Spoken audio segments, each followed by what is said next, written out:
In this video, we're going to look at CRA models for absolute value. So how we want to interpret absolute value, one way we can think about this is that absolute value is a length or a distance measure. So with absolute value, we're still concerned with the magnitude of the value, but we're not concerned with the direction of the value. Okay. So one reason we might think of this as length or as distance is because those are measures that are always going to be positive. Right? We wouldn't ever say something has a length of -3 feet. Right? Doesn't matter what direction it's facing in, we always have a length of 3 feet. Okay. So with our concrete model, again, I'm going to use these two color counters on these 10 frames, just so we can kind of take a look at these two values. So we have -2. Again, our red values, we'd say that's negative. So we have 2 red counters, that's -2, and then we have 5 white counter or yellow counters, so we have +5.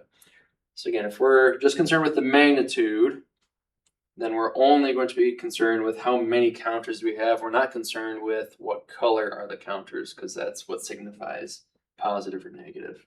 Right? So for absolute value, right, if we want to add the absolute value of -2, we're just looking at how many counters do I have. We're not really concerned with what the colors are. So we don't really care that they're red, we just care that there's 2. So the absolute value of this is going to be 2. Okay. Kind of similarly with our +5 here. If we want the absolute value of 5, again, we don't care whether they're red or yellow. We just are concerned that there's 5 there. So then our absolute value of 5 is just going to be 5 itself. Okay.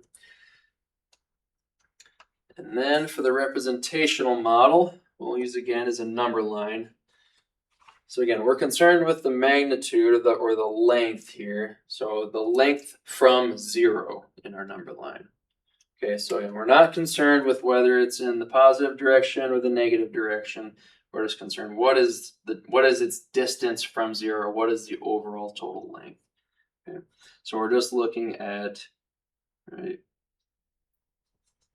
We just want to know what is this length here and what is this length here.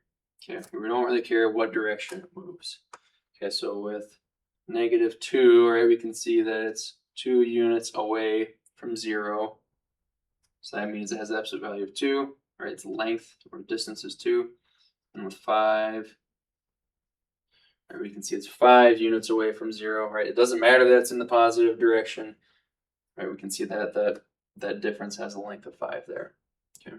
So that's representational model. And then abstract model. This is our notation that we use for absolute value.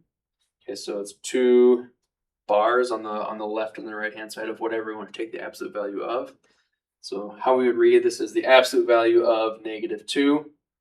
And we say that's equal to 2. Again, we're not concerned with the direction. We're not concerned with what the sign is. It'll always be positive.